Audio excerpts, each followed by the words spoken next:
we will discuss about zero order reaction. Zero order reaction. Zero order reaction का क्या meaning है? एक ऐसी केमिकल रिएक्शन जिसमें रिएक्शन की रेट रिएक्टेंट की कंसंट्रेशन पर डिपेंड नहीं करती हो. That means rate of reaction is independent from concentration of reactant is called zero order reaction. For example, H2 plus Cl2 converting into 2HCl gas in presence of light.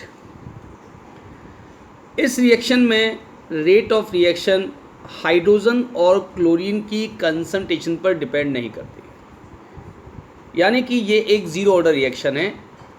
यानी कि hydrogen की concentration आप 2 गुनी कर दें, 4 गुना कर दें, या क्लोरीन की कंसंट्रेशन बढ़ा दें या कम कर दें, इससे रेट ऑफ रिएक्शन पर कोई भी इफेक्ट नहीं आता. तो हम कहेंगे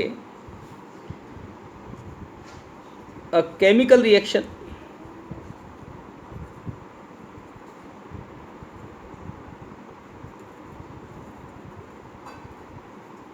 which has rate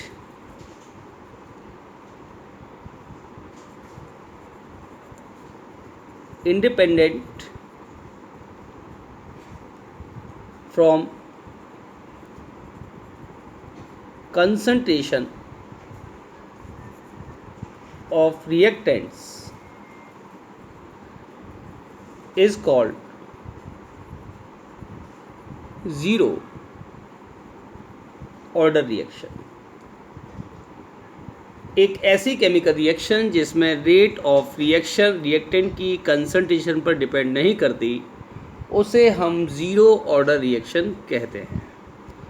for example, it is a simple reaction in which A is converting into B. If rate of reaction is described in term of concentration of reactant, अगर हम यहाँ पर रिएक्शन की रेट को लिखें कि rate of reaction is equal to minus D A upon D t. Minus sign इसलिए use किया गया क्योंकि रिएक्टेंट की कंसंट्रेशन डिक्रीज हो रही है और रेट ऑफ रिएक्शन कभी भी नेगेटिव नहीं हो सकती. तो इस तरीके से अगर आप ये लिखते हैं कि rate of reaction minus D A upon D t, then minus D A upon D T is directly proportional to concentration of A raised by power 0. यानी कि रेट ऑफ रिएक्शन डिपेंड ही नहीं करती कंसंट्रेशन के ऊपर. अगर हम इसको दूसरे तरीके से लिखें तो minus D A upon D T is equal to के naught concentration of A raised by power equal to 0, that is rate law, and minus D A upon D T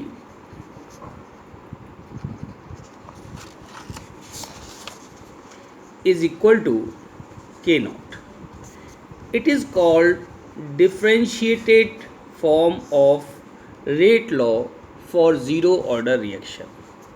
हम इसे कहेंगे कि ये differentiated form of rate law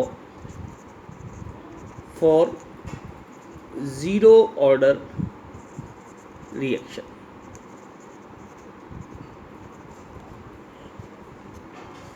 अब तक की derivation से जो भी बात निकल के सामने आई है उसमें दो मेन बातें हैं. पहली बात, रेट ऑफ रिएक्शन रिएक्टेंट की कंसंट्रेशन पर डिपेंड ही नहीं करती. आप रिएक्टेंट की कंसंट्रेशन कितनी भी चेंज करें, उससे रेट ऑफ रिएक्शन पर कोई इफ़ेक्ट नहीं आएगा. और जो दूसरी बात वो ये है कि ज़ीरो ऑर्डर की जो रेट है वो एक कांस्टेंट है. Minus D A upon D T is equal to के नॉट. इसका मतलब है अगर कांस्टेंट है तो फिर ये रेट कंसंट्रेशन से, वॉल्यूम से, प्रेशर से और टाइम से इफेक्ट नहीं होती है. तो मैं कह दूं कि rate of reaction for zero order reaction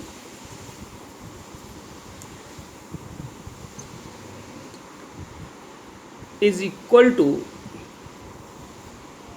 rate constant. and independent from concentration, volume, pressure of gas and time। तो अगर हम रेट और टाइम में ग्राफ लें, यानी कि यहाँ पर ले लें minus D upon D T और यहाँ ले लेते हैं टाइम, डेट इज़ कांस्टेंट।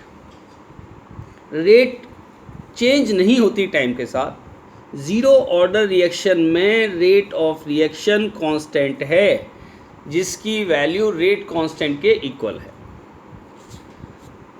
अगर हम कंसंट्रेशन के साथ ग्राफ देखें रेट ऑफ रिएक्शन का, तो वाई एक्सिस पर हमने रेट ऑफ रिएक्शन ले ली minus D upon D T और एक्स एक्सिस पर कंसंट्रेशन ऑफ रिएक्टेंट ले लेते हैं, तो भी रेट कांस्टेंट के इक्वल ही रेट आएगी। यानी कि रेट ऑफ रिएक्शन कंसंट्रेशन पर डिपेंड नहीं करेगी। ये बहुत ही इंपॉर्टेंट बात है। ये दो ग्राफ बताते हैं कि ज़ीरो ऑर्डर की जो रेट होती है वो हमेशा कांस्टेंट रहती है और उसकी वैल्यू रेट कांस्टेंट के इक्वल है, जो टाइम और कंसंट्रेशन के साथ वेरिएबल नहीं है। तो ये जो हमने minus D upon D t equal to के नॉट निकाला है, that is differentiated form of rate law. 1 mark question पूछा जाता है कि डिफरेंशिएटेड रेट लॉ बताइए जीरो ऑर्डर रिएक्शन के लिए, तो आपको लिखना चाहिए minus D upon D t equal to के नॉट। अगर इंटीग्रेटेड फॉर्म पूछा जाए कि ज़ीरो ऑर्डर रिएक्शन के लिए इंटीग्रेटेड फॉर्म क्या होगा, तो हम इसका इंटीग्रेशन करेंगे। कैसे? Minus D A is equal to के नॉट डी टी और d A can be written minus के नॉट डी टी। अगर इसका इंटीग्रेशन कर दिया जाए तो डी ए का हमने इंटीग्रेशन किया इनिशियल कंसंट्रेशन ए नॉट से फाइनल कंसंट्रेशन ए टी तक, that is equal to integration of dt t is equal to 0 to time t। दोनों तरफ इंटीग्रेशन किया, higher limit minus lower limit,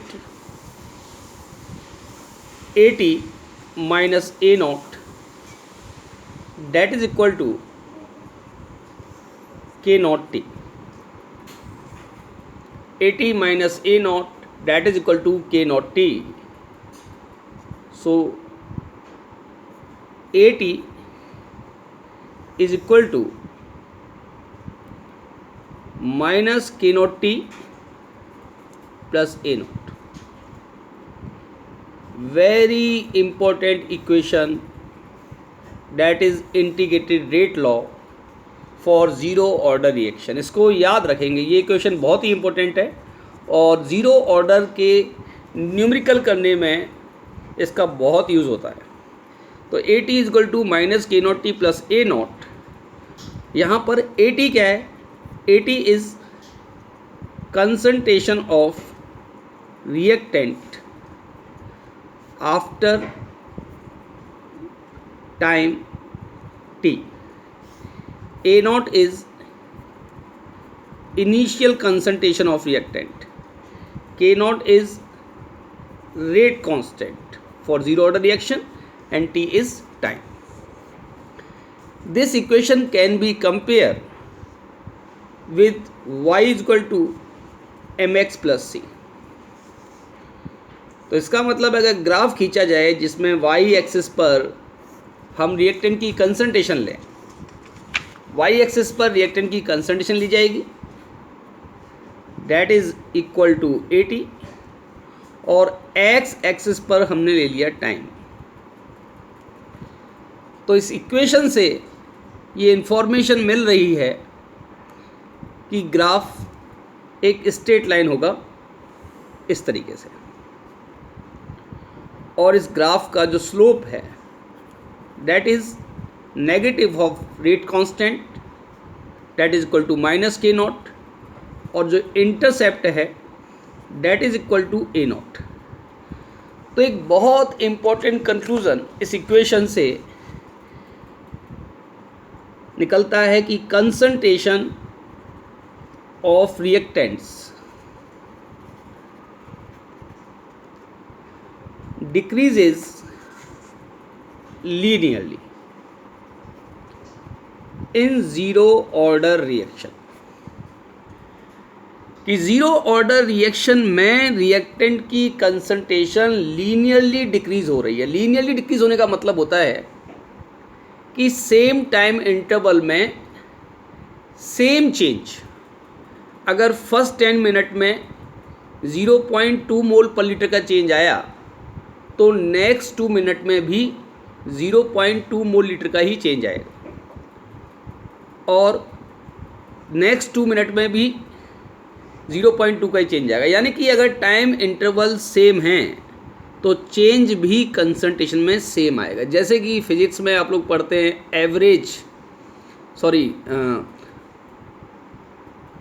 uniform motion, uniform motion में acceleration नहीं है तो same time में same distance travel होती है। बिल्कुल ऐसे ही यहाँ पर अगर टाइम आप सेम लेंगे तो चेंज इन कंसंट्रेशन भी सेम आएगा, और ऐसी डिक्रीज़ को कहते हैं लीनियर डिक्रीज। और दूसरी जो इम्पोर्टेंट बात यहाँ दिखाई दे रही है कि ज़ीरो ऑर्डर रिएक्शन अकेला ऑर्डर है जहाँ एक सर्टेन टाइम के बाद रिएक्टेंट की कंसंट्रेशन ज़ीरो हुई है। हम देख सकते हैं ग्राफ में कि ये जो लेवल है यहाँ पर कंसंट्रेशन रिएक्टेंट की ज़ीरो है, तो इसका मतलब एक टाइम के बाद कंसंट्रेशन ज़ीरो हो रही है। तो ज़ीरो ऑर्डर रिएक्शन एक अकेला ऑर्डर है जहाँ पर रिएक्शन फिनिश होती है, जिसमें रिएक्शन कंप्लीट होती है। Zero order reactions are only reactions which gets completion. अकेली रिएक्शन जो पूरी होती हैं इनको हम कहेंगे कि वो ज़ीरो ऑर्डर रिएक्शन है। फर्स्ट ऑर्डर रिएक्शन कभी कंप्लीट नहीं होती, सेकंड ऑर्डर कभी कंप्लीट नहीं होती, कोई भी ऑर्डर की रिएक्शन हो वो कभी भी कंप्लीट नहीं होती, केवल ज़ीरो ऑर्डर की रिएक्शन ही कंप्लीट होती है।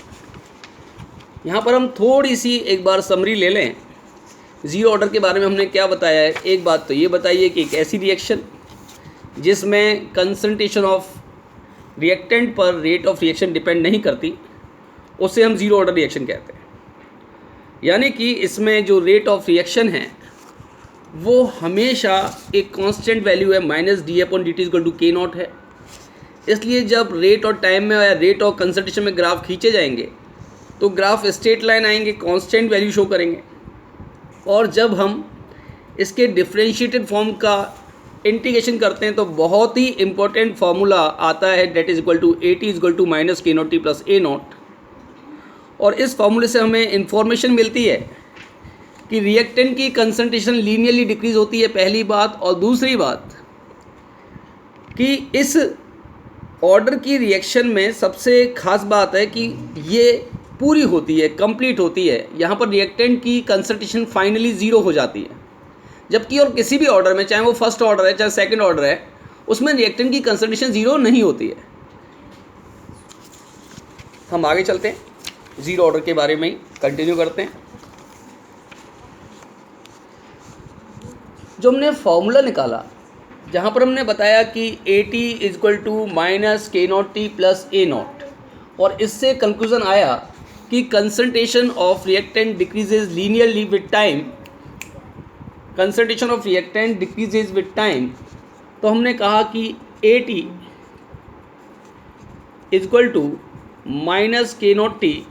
+ A0। इसी से हम एक चीज़ डिस्क्राइब करेंगे अभी, half life time.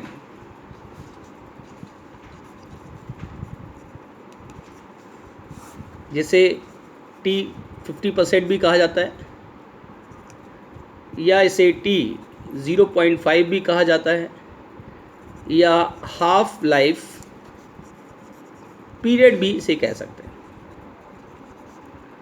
Half life time या हाफ लाइफ पीरियड का क्या मीनिंग है, इसको ध्यान से समझिएगा। किसी भी रिएक्शन को 50% होने में जो टाइम लगता है that is called half life time. For example, हमने रिएक्टेंट की कंसंट्रेशन इनिशियली 1 मोल पर लीटर ले ली, तो जितने टाइम के बाद रिएक्टेंट की कंसंट्रेशन 0.5 मोल पर लीटर हो जाती है उसे हम हाफ लाइफ टाइम कहते हैं। यानी कि अगर हम ये कहें कि एट टी हाफ, यानी कि 50% रिएक्टेंट कंज्यूम हो गए, या हम कहें 50% रिएक्टेंट रह गए, तो at t half when 50% reactants are left in reaction, तो मैं कहूँगा कि टी हाफ पर 80 यानी कि बची हुई कंसंट्रेशन इनिशियल कंसंट्रेशन की कितनी होती है, A0/2। 80 की वैल्यू कितनी होती है, A0/2। तो इस इक्वेशन से हम ये जा सकते हैं कि A0 - 80 upon T is equal to K0। ये फॉर्मूला हमने बनाया। तो T is equal to A0 - 80 upon K0। तो जब हम टी हाफ की बात कर रहे हैं, यानी कि हाफ लाइफ टाइम की बात कर रहे हैं, उस कंडीशन में अगर यहाँ टी हाफ लिखते हैं तो 80 की वैल्यू हमें A0/2 लिखनी होगी और divide by K0। So t half is obtain that is equal to A0 upon 2K0। बहुत ही इम्पोर्टेंट कंक्लूजन कि ज़ीरो ऑर्डर रिएक्शन में टी हाफ की वैल्यू A0/2K0 होती है। ये एक इम्पॉर्टेंट फार्मूला है, ये हमें निकालना पड़ता है कि A0/2K0 वैल्यू होती है। यानी कि इस फॉर्मूले से ये आइडिया होता है कि टी हाफ A0 के डायरेक्टली प्रोपोर्शनल है, इनिशियल कंसंट्रेशन पर डिपेंड करता है। अगर हमें इनिशियल कंसंट्रेशन दे रखी हो और K0 की वैल्यू गिवन हो तो हम टी हाफ निकाल सकते हैं। K0 की वैल्यू ना भी दे रखी हो, रेट ऑफ रिएक्शन दे रखी हो, तो ये ध्यान रखने की बात है कि रेट ऑफ रिएक्शन K0 के इक्वल होती है। यानी कि K0 दे चाहे रेट ऑफ रिएक्शन दे, दोनों का एक ही मीनिंग है। तो यहाँ हम ग्राफ खींचें टी हाफ और इनिशियल कंसंट्रेशन के बीच में, that is straight line, and slope for this graph is 1/2K0। तो एक इम्पॉर्टेंट बात आई कि स्ट्रेट लाइन तो है, स्लोप भी आ गया है। अगर हमें स्लोप मालूम हो तो हमें 1/2K0 मालूम है, और हम इस स्लोप से K0 की वैल्यू फाइंड आउट कर सकते हैं, और K0 की वैल्यू फाइंड आउट करके हम रेट ऑफ रिएक्शन भी निकाल सकते हैं, क्योंकि रेट ऑफ रिएक्शन और K0 की वैल्यू सेम होती है। तो हम ये कह सकते हैं कि ज़ीरो ऑर्डर रिएक्शन में टी हाफ इनिशियल कंसंट्रेशन पर डिपेंड करता है। इसी टाइप से अगर रिएक्टेंट की कंसंट्रेशन लीनियरली डिक्रीज होती है तो हमारे पास dx/dt भी K0 आता है, यानी कि प्रोडक्ट के बनने की रेट या rate of reaction rate constant के बराबर है। तो जब दोनों तरफ इंटीग्रेशन करते हैं तो x is equal to K0t आ जाएगा। इस केस में x is directly proportional to t हो जाएगा। दैट मीन्स प्रोडक्ट की कंसंट्रेशन टाइम के साथ लीनियरली इंक्रीज होती है। तो याद रखेंगे कि यहाँ पर जो स्लोप आएगा वो पॉजिटिव होगा और रेट ऑफ रिएक्शन के इक्वल आएगा।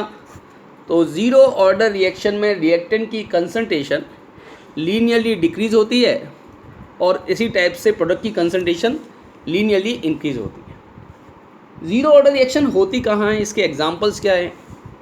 कुछ एग्जांपल्स ज़ीरो ऑर्डर रिएक्शन के हम देख लेते हैं। किसी भी मेटल की सरफेस पर अगर कोई गैस रिएक्शन करती है तो जनरली वो ज़ीरो ऑर्डर रिएक्शन होती है। यानी कि कोई भी heterogeneous catalyse reaction zero order reaction हो सकती है। फॉर एग्ज़ाम्पल, HI का गोल्ड की सरफेस पर decomposition of hydrogen iodide on the surface of gold is called zero order reaction, ये एक ज़ीरो ऑर्डर का एग्जांपल है। ऐसे ही N2O का प्लेटिनम की सरफेस पर नाइट्रोजन और ऑक्सीजन में टूट जाना, ये भी ज़ीरो ऑर्डर रिएक्शन है। हमने स्टार्टिंग में ही डिस्कस किया था H2 प्लस Cl2 गैस का सनलाइट की प्रेजेंस में रिएक्ट करके HCl बनाना, वाटर की सरफेस पर रिएक्शन होती है सनलाइट की प्रेजेंस में, ये भी एक ज़ीरो ऑर्डर रिएक्शन है। इसी टाइप से अगर हम अमोनिया का डिकम्पोजिशन करें, वो भी एक ज़ीरो ऑर्डर रिएक्शन है। जैसे अमोनिया डिकम्पोज हो जाती है मोलिब्डेनम या टंगस्टन की सरफेस पर, N2 plus 3H2, that is also zero order reaction. ये सब ज़ीरो ऑर्डर रिएक्शन के एग्जाम्पल हैं। कभी कभी कुछ एंजाइम कैटलाइज रिएक्शन भी ज़ीरो ऑर्डर रिएक्शन होती है, लेकिन ये एंजाइम के रेस्पेक्ट में होती हैं, अलग से ज़ीरो ऑर्डर होना बहुत मुश्किल है। लेकिन बुक्स में दे रखा है कि कुछ एंजाइम कैटलाइज रिएक्शन को भी हम ज़ीरो ऑर्डर की कैटेगरी में रखते हैं। तो किसी भी गैस का मेटल की सरफेस पर डिकम्पोज हो जाना, हाइड्रोजन और क्लोरीन की फोटोकेमिकल रिएक्शन और enzyme catalyse reactions, these are example of zero order reaction. और ज़ीरो ऑर्डर रिएक्शन में कुछ इंपॉर्टेंट फीचर्स जो हमने जाने हैं कि रेट ऑफ रिएक्शन कंसंट्रेशन पर डिपेंड नहीं करती, और रिएक्टेंट की कंसंट्रेशन लीनियरली डिक्रीज़ होती है, प्रोडक्ट की कंसंट्रेशन लीनियरली इंक्रीज़ होती है, और T12 A0/2K0 है। और किसी भी रिएक्शन को पूरा होने के लिए जो टाइम लगेगा वो कितना लगेगा, T12 का डबल यानी कि A0/K0। और जो T12 है वो कंसंट्रेशन पर डिपेंड करता है। और कुछ एग्जांपल्स ज़ीरो ऑर्डर रिएक्शन के बारे में। उम्मीद है आपको ज़ीरो ऑर्डर रिएक्शन अच्छे से समझ में आ गई होगी, और फिर भी कोई डाउट हो तो आप पूछ सकते हैं।